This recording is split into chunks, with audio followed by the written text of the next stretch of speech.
Good afternoon. It's 1 o'clock and time for the St. John Daily Word. I'm Pastor Ron Genaro. Welcome you this afternoon. I have several announcements for you and a very brief devotional for you. We want to remind everyone that summer worship services are every Sunday at 9:30 a.m. We are relaxed. We wear Hawaiian shirts. We're casual. It's summer. It's hot. And yet we want to see you in worship if we can.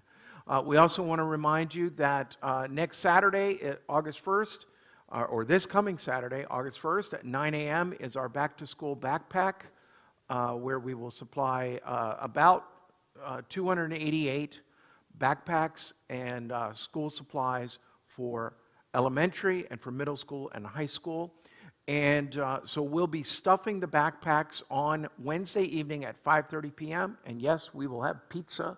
I'm going to have that delivered about 5:45, and we'll share in that and have that.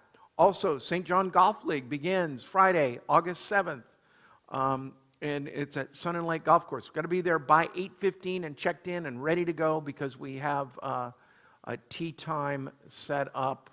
I think it's like 8:31. Anyway, come play. You just need a handicap.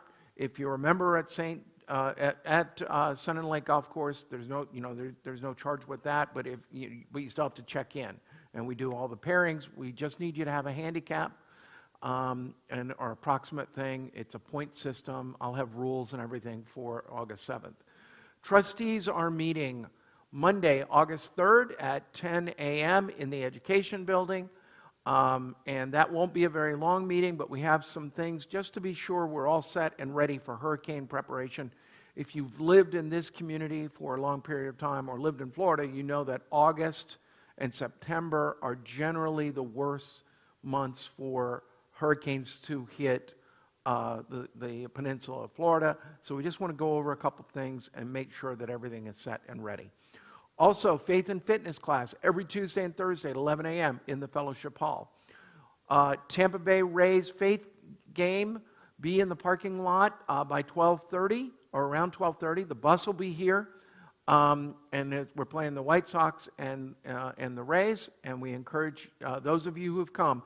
I did have 2 people on Sunday ask me if I could get tickets. I'm trying to get those today and work that out. Adult Sunday School class is at Sundays at 10:30 a.m. in the Education Building. Bible study is on break for the summer. It will return in September after I get back from the General Conference meeting in South Africa. Please pray for me and that travel, as well as for all of the delegates who are coming from all over the world and gathering in South Africa. Also, Parkway Food Ministry. Always cereal is needed. Any other dry goods. You are very faithful about this, and they are very appreciative of it.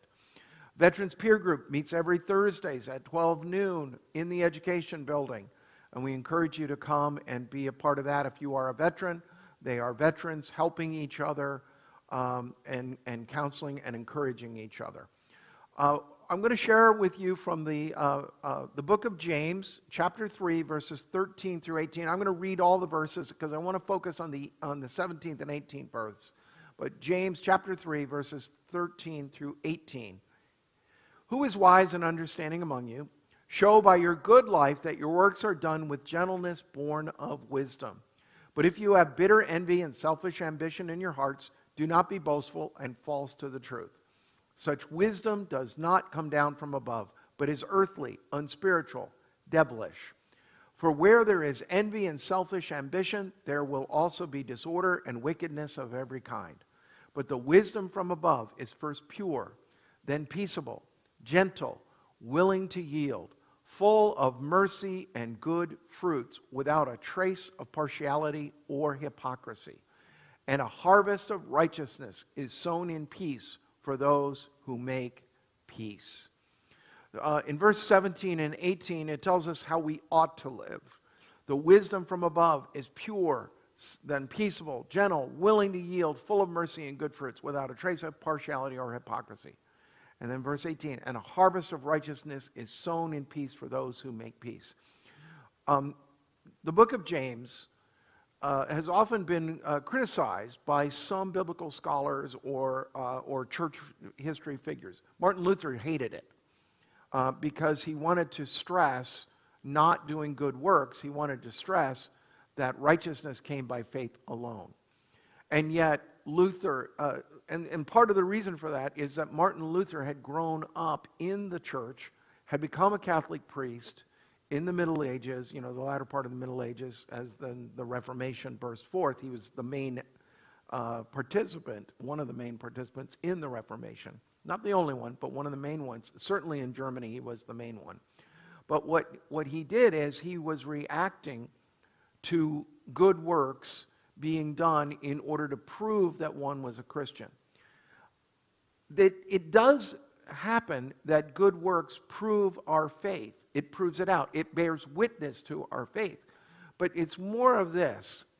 This is one of those chicken and egg kind of questions that sometimes people have.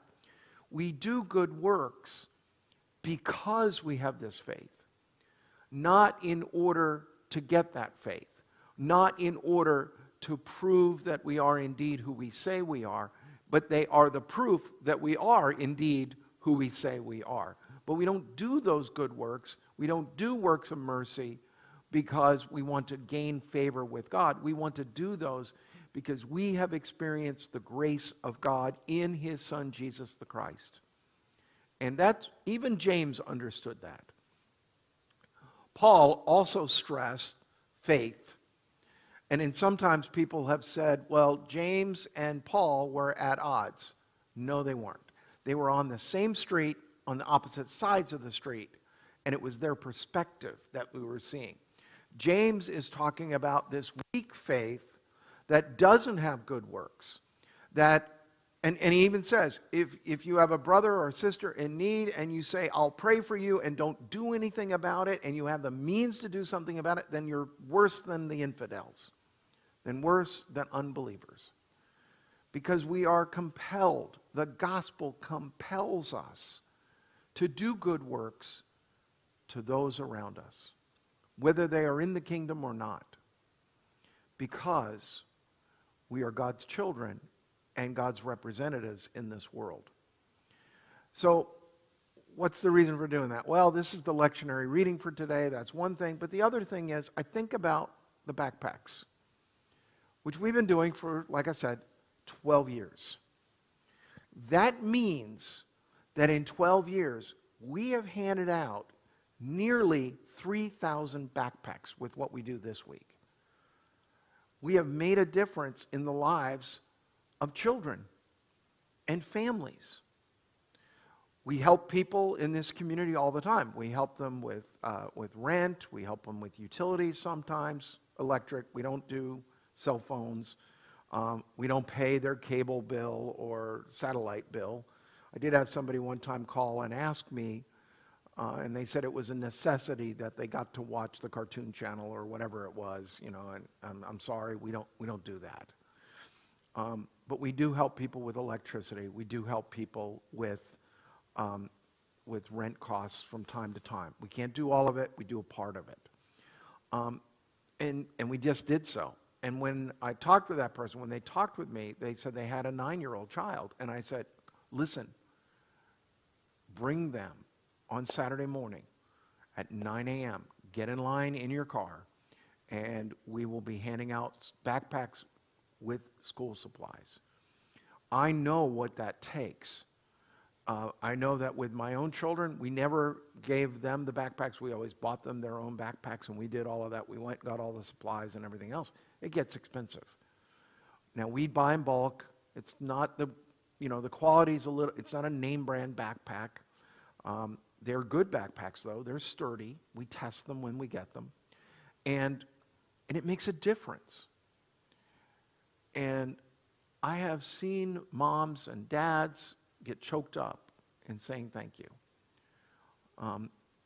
We don't even demand, we don't demand that they say thank you. It's nice when they do. We do it, though, as if we are doing it unto the Lord. And I think about, we're not selfish about it. We're just doing it. I did a little video that was released and it's been pushed and it's going around in the community, and we see some nice comments about that and stuff like that. Some people who are part of our church, some other people beyond. One person said, "This is the most community-minded church in this community." And I like that. We don't do it to be that. We do it to be faithful to Jesus. We never go wrong being faithful to Jesus. And our motivations, I believe, are pure on this. It's not to get another notch of somebody coming to the church. It is to help, because that's important. And it is also because it is reflective of God's love for this community and this world. So I want to remind you that God loves you, this church loves you, and I love you as your pastor. God bless you. Have a great day. We'll see you on Thursday. Bye now.